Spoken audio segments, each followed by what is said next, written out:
Matter,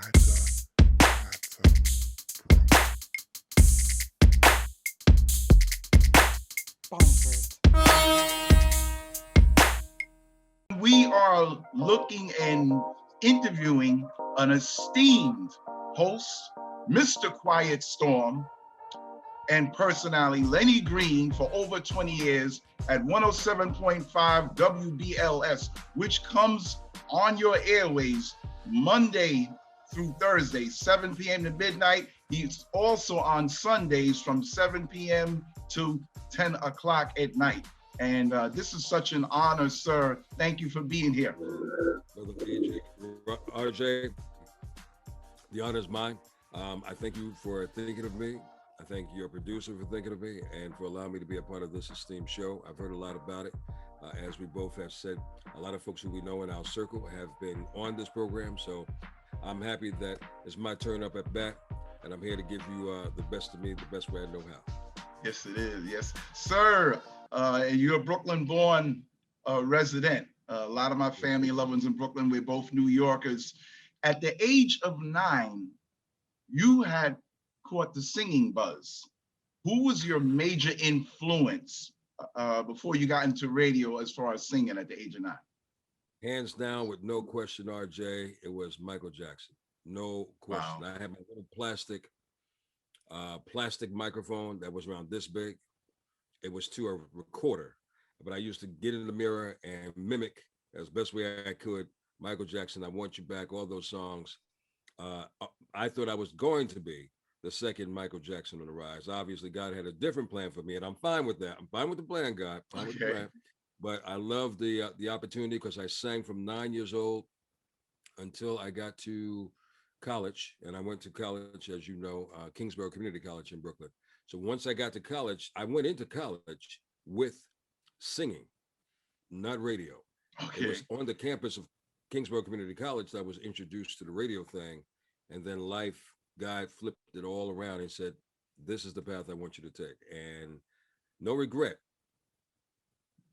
Yes, indeed. Yes, indeed. You definitely are doing something that that people love, because there was a DJ years ago at Howard University's campus, God rest his soul, Mr. Melvin, who started the Quiet Storm, and this was like in the 70s and the 80s, and then Kathy Hughes, who owns TV One Radio as well as the cable platform, actually helped assisted him, and then he also went to BET, so God rest his soul. And then also our comrade and mentor, DJ Vaughn Harper, who's been a staple at WBLS, and his assistant Champagne, God rest his soul. They also got the Quiet Storm, and everyone knows the Quiet Storm came from Smokey Robinson's album in 1975, which is a major.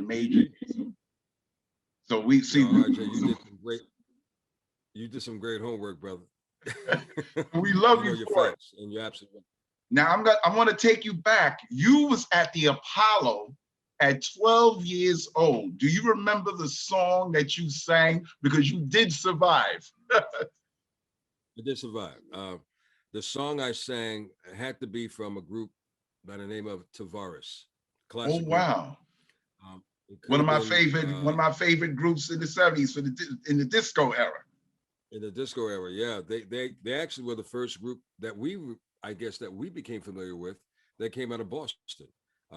They were brothers, and right. This is before New Edition came along. And yes, they indeed. sang a song called "Remember What I Told You to Forget." If you get a chance, check that out, and also check it out. Okay. I want you to listen to those two songs. Check it out and remember what I told you to forget by Tavares. Those were more than likely the songs that, if I remember correctly, and it's a hard time to remember because that's you're talking about 100 years ago. It was probably one of those songs by Tavares. You know, one of my personal favorites. It only takes a minute, girl. Fall in love. Huh? To fall in love. So that's great because you grew up on the soul. Thanks to your mother and your family. Actually, that put you on as far as soul music and R&B and the Motown era. So, yes. Do you remember what you wore at that time when you got on stage? RJ, I'm trying to forget what I wore. Of course I remember. Matter of fact, wow, if I'm not mistaken, maybe in storage, it might this outfit that was that was handmade by this brother who was a part of the group. I think it was it was a horrible outfit, man. It was hard. I try to forget. The very thing I'm trying to forget is that outfit that I wore. I think we lost because of the outfit. The outfit probably took Okay. 80 points away from us right away. But it was it. Look, we made an attempt. We didn't get booed off, so we survived, like you That's said. great. That's great. That's great because so many people got booed off years ago. Biggie Yes, Smalls sir. got booed at a step show, and I had the pleasure of working with him. So God rest his soul. So you were singing. So when Luther got booed Luther 7 times. Vandross, that's true, true indeed. When you went to high school, were you still part of the singing group, and were you able to go and do shows, local shows around Brooklyn as well as New York? Tell us about that experience before we got back into Yeah, radio. so growing up in Brooklyn, when I graduated from parochial school out in East New York section of Brooklyn, they said my zone school was going to be damn. Why am I forgetting? It was in Queens. It will come to me, but Okay. anyway, that never happened. So I ended up transferring to a school in Manhattan, which is unusual. I went to a vocational high school. It was called Chelsea Vocational High School. At the time, it was an all boys high school. So I was pissed off for 4 years. So Okay. so but in that high school, they had a great music program, and I sang throughout the entire time that I was attending high school for 4 years. I was a part of the choir, and I had my solos. We had special shows, and then by that time the group had disbanded, and I was pretty much singing solo at that stage of the game. So um, again, when I graduated from high school, my intention was I'm going to pursue my singing. This radio thing was nowhere in sight, nowhere in mind.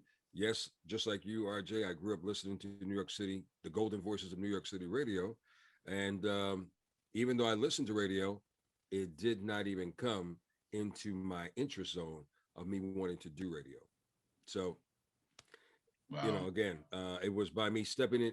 I think I stayed on it was at least a good year. Well, first after I got over the shock of seeing women, seeing girls, after 4 years of not seeing girls in Okay. school. So I went through that particular period of time. Are you familiar with Kingsborough Community College and how the layout is? Yes, I've done some admissions work years ago, so I actually was able to interview there, and I actually got a tour of that Wow. particular school. So, and it's beautiful, especially when it's warm, but when it's cold, it's cold. Oh, It's cold. It's brick out there. ladies and gentlemen, we're talking about wow, we're talking about the end of Brooklyn, like right by the Long Island, the Long Island Sound. You know what I'm saying? Yes. So it's brick when it's cold, but it's beautiful, like you say, in the summertime. And the beach is right there. The Yes, campus indeed. that this college is on, it has its own little private beach aside from Manhattan Beach, which is right next door to it. That's right. So I blew off a year of just going to school and just focusing on music. And then a semester. Then after that semester came, people were encouraging me to stop by the radio station. And I really didn't have any interest at first. But then when I went to the radio station on campus, it was like an instantaneous change of heart, change of mind. And I was so interested from that from that moment on to just learning a little bit more about this radio thing. And the more I learned about it, I became more interested. And then when they threw an opportunity at me for me to host my own radio program, I was like, "You're kidding me, right?" And I said yes, and that was the rest is history, I guess they say, because I never Yeah, moved away from it. and how congratulations with that. And how did you prepare at that particular time in college radio? Because there's different preparations. I was blessed to work with one of my best friends in college radio at SUNY Old Westbury. And I know Wow. there's type of preparation, and if you're doing anything between classes, you really have to be on time. And radio is about timing as well as delivery. What was your preparation skills at that time? Well, it's so funny. That's a very good question. Um, the preparation skills was really rewinding the tape in my mind on all those voices that I heard. You know, like I said, we were fortunate growing up in New York to hear so many great voices, from Yes, Vaughn indeed. Harper to Frankie Crocker to Jerry Bledsoe, Chuck Gary Burton, Leonard. Chuck Leonard, and the list goes on and on. You know, Yes, ladies and indeed. gentlemen, it's a plethora of great female voices. The first female voice on WBLS was Vi Higginson, Right, right. and Mama, I want to sing. and And she has a fabulous hot sauce and barbecue sauce. I didn't know that. I didn't know that. Yes. Yeah, especially when you see at Harlem Week, she comes through there. I Yeah. gotta check that out. Thank you for sharing that with me, man. Yes. So yeah, so it just rewind. I just my preparation from that point, once I got interested in this radio thing, man, was just to remember the voices that I heard and the style. Then I went back to the radio, now intensely listening to how breaks were structured, how they talked to how they did on interviews, and I just paid attention to what Frankie did and what Jeff Fox and Bugsy did, and just I was like a kid in a candy store, just wanting to learn more and more and more.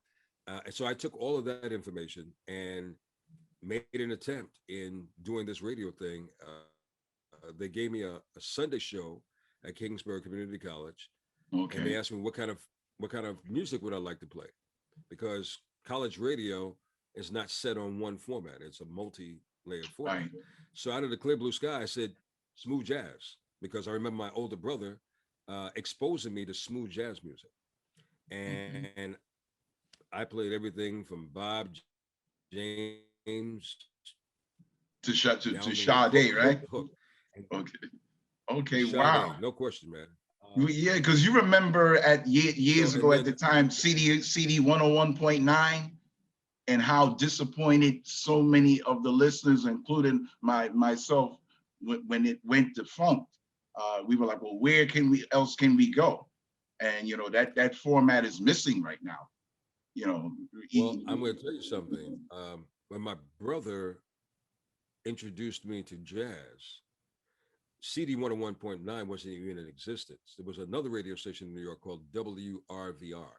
okay, That was the first station that I remember that he was influenced by, and they went to funk too. So CD 101 was the second, like the new birth of smooth jazz in New York City. And once they left, like you said, there was no way of us getting that kind of music again, now unless you listen to it online somewhere, but you couldn't get it in New York City radio, which was unfortunately a shame. true indeed. And then you left the market and you went to Richmond, Virginia. And then of course you went to New Haven, Connecticut. So tell us about our audience about your experience at Richmond, Virginia, and how you was able to further cultivate your skills. You know, I look at Richmond, Virginia as a kid leaving home and going to college for the first time. It was scary because this is my first time leaving the state of New York, leaving home. It was, I didn't know anybody, I didn't have any family in Richmond, Virginia. And I was taking a chance. I was stepping out on faith, as I look back and know it now, stepping out on faith and praying that things was going to manifest and grow in the way that I thought it would grow. So it was a learning experience and an interesting learning experience that sorry I went through it, but glad I went through it because it taught me a lot. What it taught me was negotiating my deal. What it taught me was how to survive in this game, and it really honed my skills even more. So that was where I made my mistakes, unfortunately, and learned how to grow and become better as a broadcaster. And Okay. upon doing so, I learned from people who was very insightful and very helpful in terms of helping me structure my style and just helping me understand the flow of radio from a professional standpoint because I was actually getting paid to work that, and it was a short run, a very short run. And when I say a short run, I wouldn't say I was there for no more than a year because I had to work out a deal. They weren't paying me hardly to no money, so I had to work out a deal with the radio station for Okay. them to take care of my housing where I would live. And they said, okay, you know what? We have an arrangement with a hotel, so you can live in the hotel and we'll pay the bill. I'm like, okay, Oh wow. that helps. Then I Yes. said, Big well, time. I'm not making no money in this check. So here's the first major mistake. Don't take out any taxes. I'll pay for my own taxes. Wrong mistake. But it gave me more money in my check, Okay. right? Wrong mistake because I got in trouble with the IRS. So I learned how to not do that and make sure that I take those taxes out so that way I can just, do what I have to do. So that taught me a lot. And then once that kind of faded out the black, I came back to New York wondering what was going to happen next. Excuse me. And what ended up happening next is I found a job working as a office administrator at a radio syndication company. Basically, this radio syndication company had a lot of different programs, and they would bring in the artist, Okay. whether it was rock, country, R&B, jazz, and they would sit the artist down in the room. The announcer would not be on mic. Only the artist would be on mic. And as an interviewer, I would ask them questions, and we would get whatever they said recorded. We would cut up those bites, those sound bites from the artists, and we would feed those sound bites to radio stations around the country. So that way, let's say you were hosting a show and you could easily say, you know what, I'm going to be talking to Luther Vandross today, and we're going to find out what his new song is about. So we would give you the bite. So you would talk into the bite that we would create for you, but you had to create the question going into it. So it made it sound like he was actually talking to you. So we did that. Company did that, and the company also produced full-length hour programs of specialty shows for all formats of music, for all genres of music, whether it was rock, R&B, soul, whatever the case would be. So I did that for a good year, and then I was scheduling the time that people would use the studio. In between that, a part-time job opened up for me in New Haven, Connecticut. So I was working that job Monday to Friday, and then on Saturday and Sunday, I would jump on Metro North and head to Connecticut and do my 4-hour show up there. Did that for a year, and then after a year of doing that, they offered me a full-time job to be the morning man in New Haven, Connecticut. That's great. Yeah, you got your hustle on. And New Yeah, I'm York's all still getting about my getting a hustle on. hustle, and you still do it. You still using that same soul and spirit and mentality, which is great. This is why you've gotten this far. Do you remember the music that you were playing, as well as the demographics at that time, especially in Connecticut? What were your favorite records that you selected that you wanted to play in the format? You could not do that. You could not select your music. Okay. Um, College radio and commercial radio, two different worlds. Thanks. True. College radio, you can select your music. When you get into the real game, Yes, you can't indeed. really select that music like that. So I could tell you, BB and CC Winans, they like Addictive Love. That was around that era. Okay. Mary J. Blige, What's the 411? Yeah. We actually had Mary J. Blige come to New Haven, Connecticut, and she performed for us, very first time. That's great. Boys to Men, when they first came out, Mint Condition. So we're talking about late 80s, 89, 90. Yes, indeed. Yes, indeed. That was wow. really, Yeah, that. Yeah, those days are you bringing back a lot of great memories. I was finishing up college. Those are great memories. So you really earn your chops, and then later on, you was at Kiss FM. You did Kissing after dark. You was assistant. Whether you're assistant program director as well as the host. Tell us the story. How was your journey, and how you were able to work at the station and become part of the family? All right, RJ, that's a very interesting story because there was the gentleman. Okay, so you remember I told you that there was I worked at a radio syndication company that did these formatted shows, right, and sent them out. So in the course of me working at that company, which was called MJI Broadcasting, I met a young man who we became good friends. As a matter of fact, he works for me now. It's crazy how life is. But his responsibility was to interview those artists that came in for the R&B and soul shows or the hip hop shows. So one day I just asked him, hey man, and this is how I got into it. If you should ever need some help, because I'm trying to learn myself, but if you should ever need some help, I could, sit in for you and do an interview. And eventually it happened. We became good friends over the course of the time that I was working there for that 1 year. And then all throughout the time that I spent in Connecticut, I would bump into him when I would come back to New York at different music industry radio events. So we just built a wonderful friendship. Wow. Here's what I didn't know.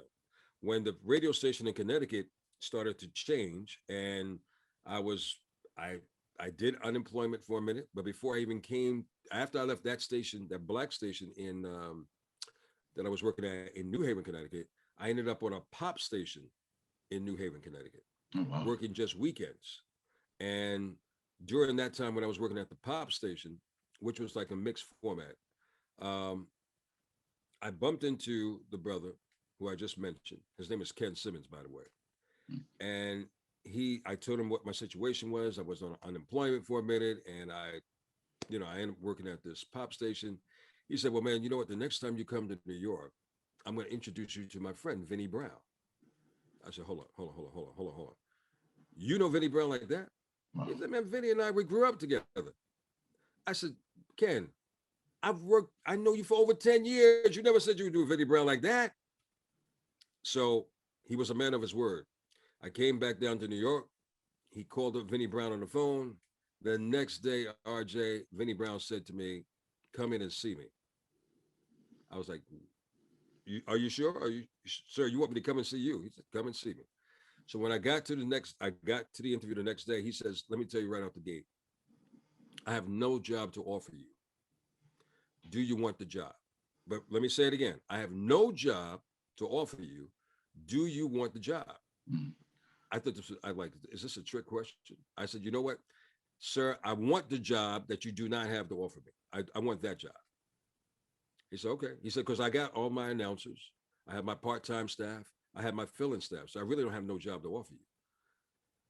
I said, "Okay, no problem." I didn't know what the hell that was about. So around around 2 weeks later, he calls me up. He says, "Look, I have no on-air position available. But here's what I need. If you're willing to take $10 an hour and come in and open up the phone and answer the phones and open up the mail, we could work that out. $10 an hour. That's all I could offer you. I'll take it." Okay. I get there, no on-air work. Now I had some previous on-air work. No, I don't want.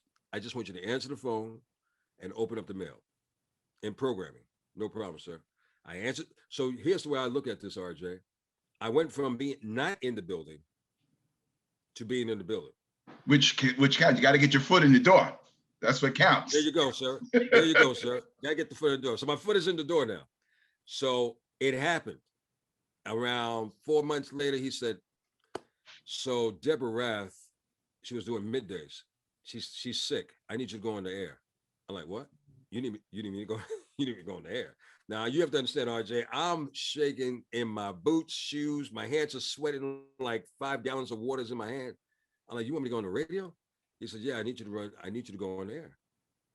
He said, "You do. You are a radio personality, right?" I'm like, Yeah, I am. Yes, I need you to go on the air."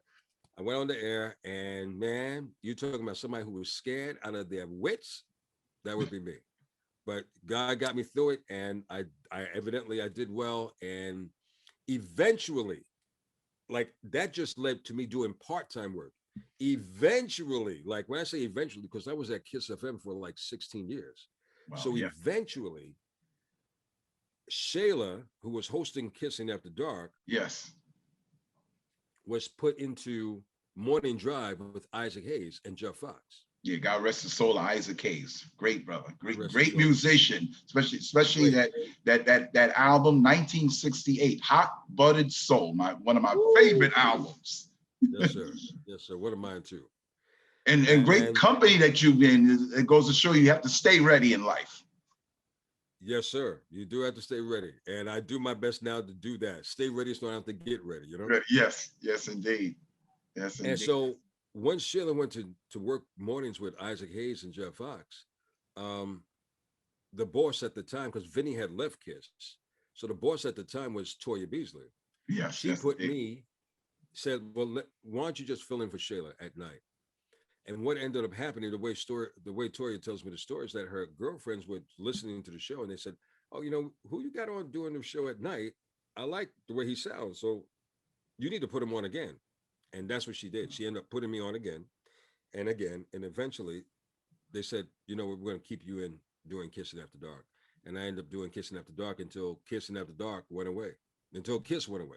yes, yes. Yeah, they were bought out by YMF Media, and I remember those days. And but thank God BLS is here, and you're a staple on BLS for years.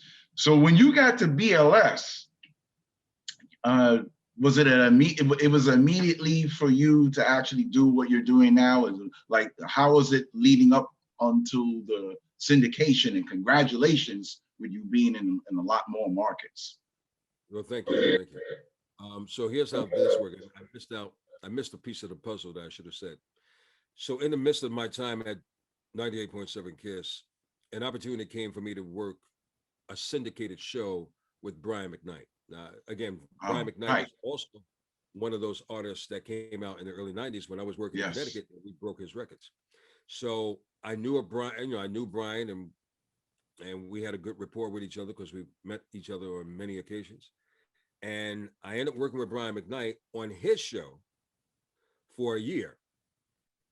And when I went to work with on his show, I had to take a leave. I left Kiss FM, and technically, I was still on Kiss, but it wasn't Kissing After Dark anymore. It was called the Brian McKnight Show. So Right. that way, I went to work with Brian McKnight for a year, and then that show ended a year later, and I didn't have a job. So I went back to Kiss and said, "Well, now that the show is now no longer the Brian McKnight Show is no longer in existence, can I get my job back? Kissing After Dark." And they said, "Well, we took your money off the table. We don't have no money to offer you.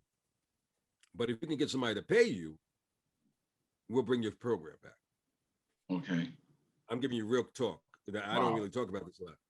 So that's how I fell into syndication. I had a friend who was a part of a syndicated radio company, and he threw which is the same company I'm with to this day, which is entitled Super Radio.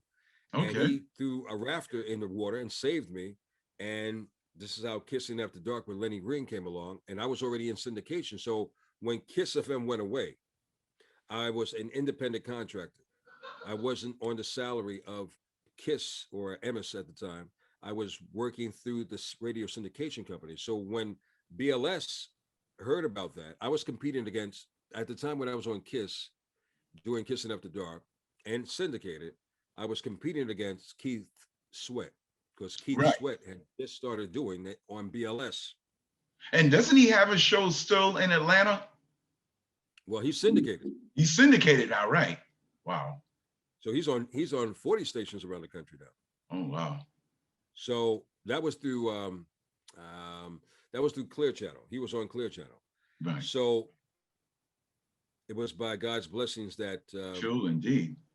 the general manager at BLS at the time, which is his name was Dion Livingston, he ended up accepting me, and I think, well, he said, well, look, this guy Lenny Green is beating Keith Sweat in the ratings. I think I'm going to go with Lenny Green.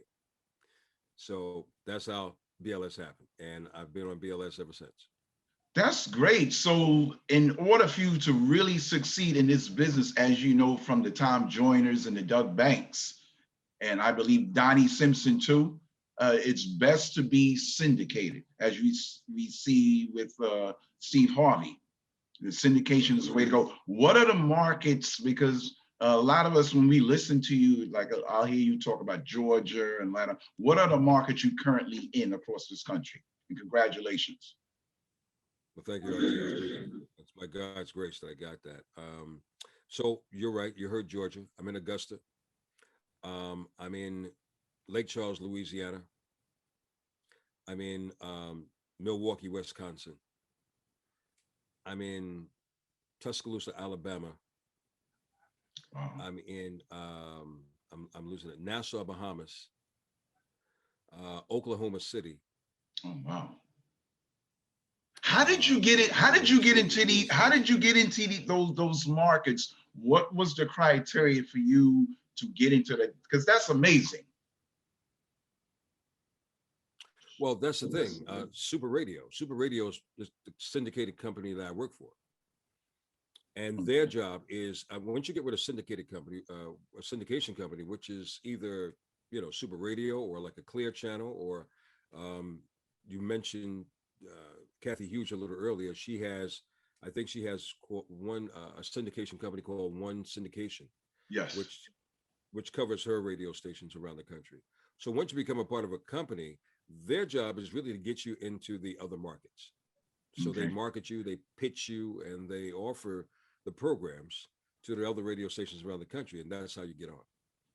Wow. Wow. That's great. And as long as there's a need for it. Now, with that being said, do you have more of a leeway as far as in control over the playlist that you play as far as your favorite records? And I'm saying that because not only you have a great format with Confessions of Love, and you have different people and people in health that come to you, and a lot of times the audience doesn't know it, and you'll have an interview, say with Kindred, the Family Soul, then you have an interview with a doctor or a social worker, and this is great, and then you'll throw in some of the best old soul R&B ballads, like you'll throw in a record from, you'll throw in a duet with like Dionne Warwick or Valerie Simpson, something that says to someone like myself that loves music, or anybody else that loves music, oh, you're digging in the crates, which is great, which is what a lot of us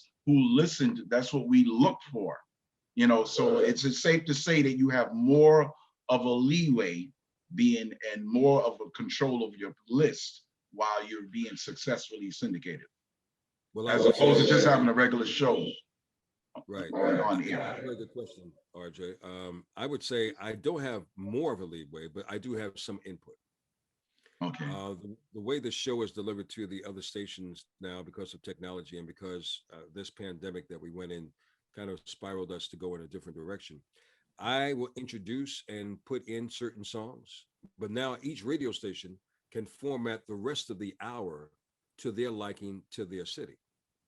Because, and you know this because you love music, as you move around the country, there are certain regional hits, like what we hear in New York, they may not know in Augusta, and vice versa. So now the radio stations that do take on the Quiet Storm with Lenny Green can format the most of the hour, and I'll put in like maybe one or two songs in an hour, but they can program the rest of the hour to their liking, to that particular city, so that way it gives it more of a localization feel. Because again, they may play, let's just say they play the blues more in Louisiana, but we may not play the blues a lot in New York City. So now it gives that radio station in Louisiana an opportunity to put in that blues song and to satisfy that audience, and we keep that audience interested. So that's that. Thank you for the feedback, because I get family and friends and loved ones, and Carmel Farrell does too.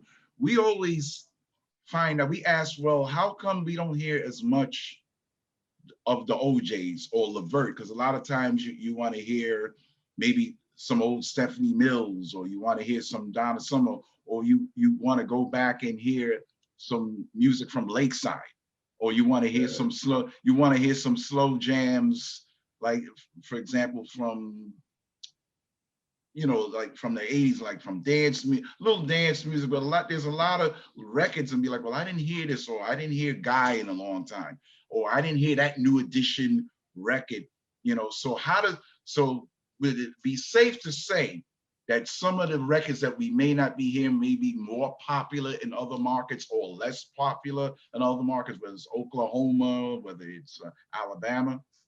Because I get this all the time. I get these, we always find out, we're intrigued, and then you'll throw in something like, Gentle. And I'm like, oh, I haven't heard that in a long time. So like, how do you get to satisfy those viewers and those listeners? It's by me being a part of the culture. I think the more we understand our music And obviously, you know, I grew up in the culture of classics as you did, and not forgetting those classics. You know, classics, those songs that we speak of from the '70s or from the '80s and from even the '90s. Those are classic memories, and the true saying is true that great music never dies, and great music is also classics are timeless. When you could take a song like Marvin Gaye that was recorded in the '70s and play it today is still relevant. Well, unfortunately, what is going on today that went on in the '70s. So great music never dies, and classics are classics. And yes, some classics may be known by one market more than the others, but sometimes you can bring some awareness. So it's really a connection between me and that audience, or me and being a black man and knowing black music and appreciating black music and understanding the history of black music and the artists who have made it. That's what helps me to connect with, I believe, not only my audience where I grew up in New York and knowing them in the tri-state, but as I make my way to visit different stations around the country, my most important thing is to get to know that audience. And how do you get to know that audience?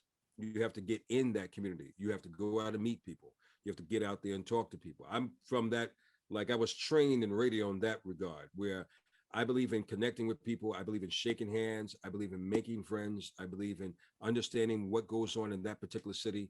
And now, as time has moved on, the reason why you hear me talk about the other cities is because, you know, what happens in one city often can happen in another city.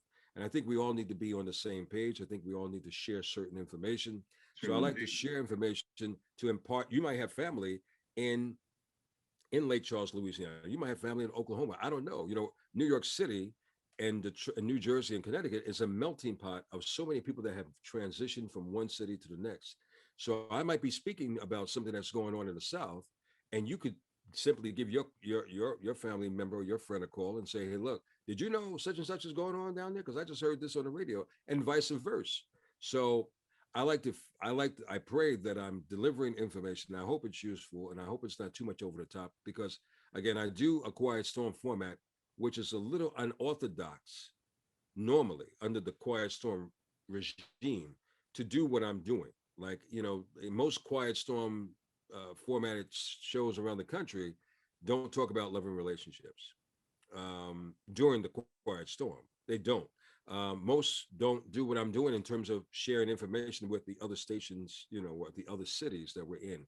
So I do that kind of early on, because once I kind of cross over into the quiet storm full mode, I don't really disperse information in depth as I do since like in the beginning. So I take the first 2 hours of my show and I use that as a platform to inform and aware people of information that's going on not only here in New York but around the country. And as we get a little deeper into the night, as you mentioned a moment ago, you talked about confessions of love. I use that not only to talk about love and relationships, but I use that platform to also inform and educate the audience when doctors come along. That's why when we were in the midst of last year and the Yes. pandemic and this coronavirus, I felt it was important that we get the information. I don't want to beat you up because we've been, you know, we get the information all day, but I want people to talk to our communities and talk to us. It's necessary because when people are looking at mainstream and television, there's a lot of gaps that are missing, and you're using your platform great to fill in the gaps, just like Matter How the Pro is doing the same thing. And it's Right. important for us to keep doing that, and we commend you with that. I mean, you have fabulous. Besides your radio station, you had these fabulous yacht parties, and 5 years ago I was able to take Carmel Farrell to the yacht party, and we were amazed, and it was a lot of fun. And a lot of Did times you we have a get good some time? different. Yeah, I had a great time, and we're praying that as we get healthy and as our community, local and global, gets, that you continue to have these yacht parties. You also have these shows in Brooklyn where you was bringing artists like Raheem Devon and others, and it's fabulous. And it's like, this is great, and this adds to your listening ship, and we want to make sure that people are a part of. We want to be a part of that. We want to make sure, and that's one of the reasons why we brought you on the show, because several weeks ago you brought two great doctors on a Sunday, and thank God for India Smith, who's helping you out. Yes, And I sir. was like, wow, that's awesome. Because I'm into natural living, And our communities have been suffering the most with this COVID. And you actually been an asset to the collective. So when I hear that in the music and your interviews, it's so much needed, not only here in New York, but across the country, and you're syndicated, and we need that. And you speak to young people, you're doing a lot of community. You also had a family barbecue you was doing for almost close to 20 years in Brooklyn. Are you going to hopefully look forward to doing something and more of those things this summer as New York begins to open up? Yes, yes. The Lenny Green Family Day in Brooklyn was about connecting communities together, bringing communities together. It was also an opportunity for me to help, hopefully, give an opportunity, a scholarship opportunity to kids who were completing high school and were interested in pursuing their education. And I would be their sponsors on the Get on the Bus college tour. As a matter of fact, Raheem Devon partnered up with me, and he said, "Well, if you take 5 kids, I'll take 5 kids, and we can get them on that bus." And that's what happened. So when these kids get an opportunity to, during their Easter break, go to visit 10 historical Black colleges or universities, it will hopefully give them a desire to want to learn more about the historic Black college and their heritage and people that look like them and professors that look like them, and the That's the great. the, the impact is different. So I was grateful and thankful to do that.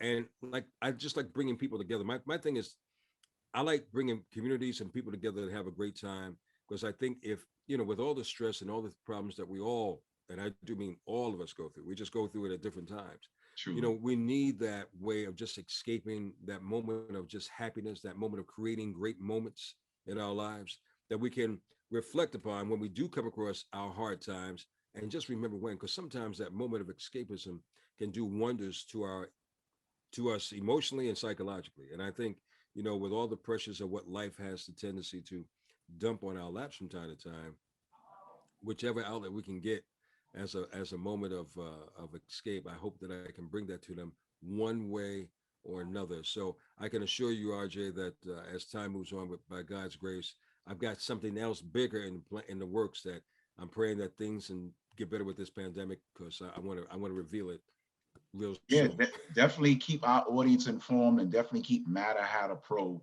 informed. We want to definitely be a part of that. This is actually, we're looking to be a part. We want to actually partner with you and be there when you're doing all these events. Please let us Thank know you. immediately, because you are a staple in the local and the global communities, and our families and friends, loved ones love you for that. Please tell them. Please tell them so. They're honored. They're honored. And before we wrap up in a little bit, you started an organization called High End Entertainment, which manages and works with artists and mentors artists. Are you still doing any of that to help people, not only in radio, but as far as music and in general? So high end entertainment was when during my time when I was working in Connecticut.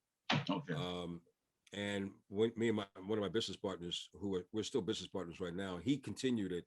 I stopped working with high end entertainment because we formed it together, which is myself and him, that formed high end entertainment. And the purpose of doing that was to bring back artist development and manage artists, because a lot of the record companies at that time when we created this company, they were signing artists, but they were not developing them.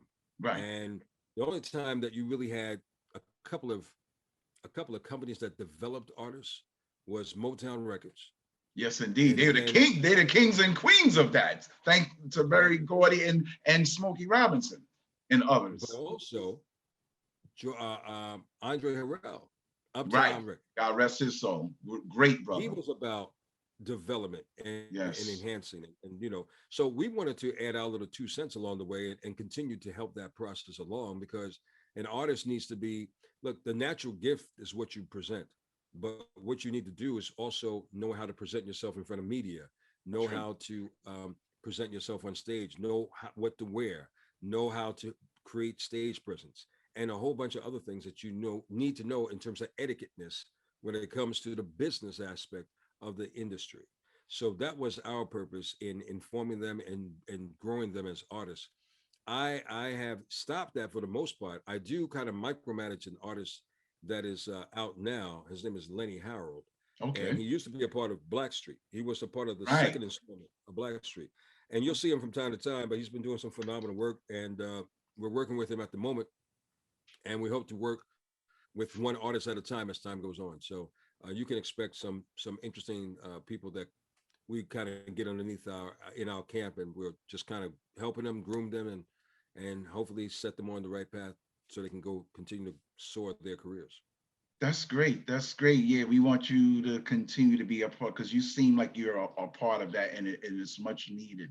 It's much needed in this industry that a lot of the music, which is new, some of it is so much cookie cutter, and people need to be more creative. And artist development is missing, and it needs to be respected. And we respect that, and that's hopefully we can, all of us can partner together and be part of that solution. We want to thank you for being here, and your agent and assistant, Miss Joy Tomlinson. I want to Oh make sure I'm yeah, saying, yeah, she was great. Your staff is great.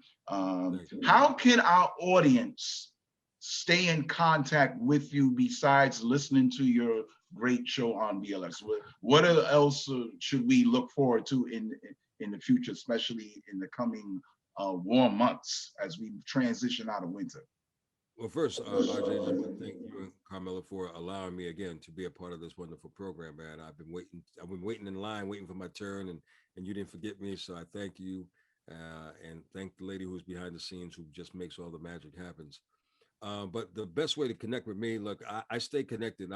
I may be a seasoned man, I may be a man of a certain age, but I'm big on social media as well. And I'm on Instagram at Lenny Green, on Facebook at Lenny Green. I'm on Twitter, but not as much. Right. But those are the best ways to just connect with me. DM me, and I'm right there with you to correspond back with you. Also, I'm big on emails, so send me an email anytime you like at Lenny Green TQS. Those are the abbreviations for the Quiet Storm at gmail.com. Those are the best ways to contact me. And trust me, my crew, I'm so grateful to Joy and Donna and Greg and the Dark Knight and all my team members for helping me to do the many things I want to do, because I'm a firm believer, bro, that we can't do it by ourselves. True We got to indeed. It's have, all about it. We got to have a team. It's who you surround yourself with. You know. right. Yeah. I mean, it's And nice to know that you want to do it all to you by yourself, but if you really want to handle things effectively, assign certain things to certain people. But those are, the people you have working with you are your early believers. I mean, so as you continue to grow, obviously everyone's going to come and grow with you, but you can't forget about those who have been there since day one to kind of help you to get to the next step, because you never get anywhere by yourself. true indeed. It's about a collective effort, and as long as we keep the Most High first and foremost, that's great. And kudos to what you do. Thank God for your mom, your family, your brothers. Before we go, we need to ask you. I got a couple of questions. Name two of your favorite all-time R&B soul groups. Man, that's the hardest question in the world. Okay, I'm gonna. Okay, three. I'm gonna. Let's be fair. Three. Hands down, Frankie Beverly and Mays. Yes. If Frankie Beverly and Mays is in town, you can rest assured Lenny Green is going to be there. Over 50 years. That was and then I know that was Marvin Gaye's group before they made it. He took care of them That's and right. helped them out. That's right. You got that history. Earth, Wind, and Fire. Yes. Okay. And I'm going to take it back a little. I'm going to take it back a little further. The movie that the Five Heartbeats was conceptually talked about. What was the name of the group? Do you remember? If the Delphonics. Close. Right? The Dells. The Dells, right? Yeah. Okay, the Dells. It was actually based on their story. Yep. Right? Is it based on their Yep. story? Correct. So I'm gonna stick. There's so many because if I don't say Blue Magic, I'm gonna get beat up by the fans. Stylistics. The stylistic. And sometimes we're listening like, did he play Stylistics today? Did he play? Another group I want to throw out there, and I haven't heard you play in a long time. Ray Goodman and Brown. Gotta be a special lady. But you know what? This week I'm gonna drop it just for you, brother. I'm gonna play. Yeah, I want to dedicate that to Miss Carmel Farrell. Please dedicate that to Miss Carmel Farrell. And we thank you for all you do. This is such an honor and a blessing. We are ecstatic, and let's stay in contact, and we gotta do this again for our listening audience as well, because they love you. No, brother, I love them. I love and appreciate you and Carmela. Thank you so much for again, man, for this invite, man. And anytime you just hit, Joy is the one who keeps me in line. So please reach out to Joy, and she'll make the magic happen, and I'm there. Definitely sounds great. And let us know when you're doing any events in the city, when they open up any after work events. And so we're looking, and our audience wants to know where you go, because they follow you, they listen to you, and you're around the country. So everybody's looking forward to that. Blessings to you. So, brother, Matt, this is RJ, your host, Matter How to Pro, and we've been interviewing and talking to our legend, a true legend and host of The Quiet Storm on 107.5 WBLS, signing out. Peace, love, and blessings to everyone. Peace, love, and blessings to you and your family. You stay safe. Brother Lenny Green, thank you so much. It's such an honor. Peace and love. Appreciate you. Peace and love, brother.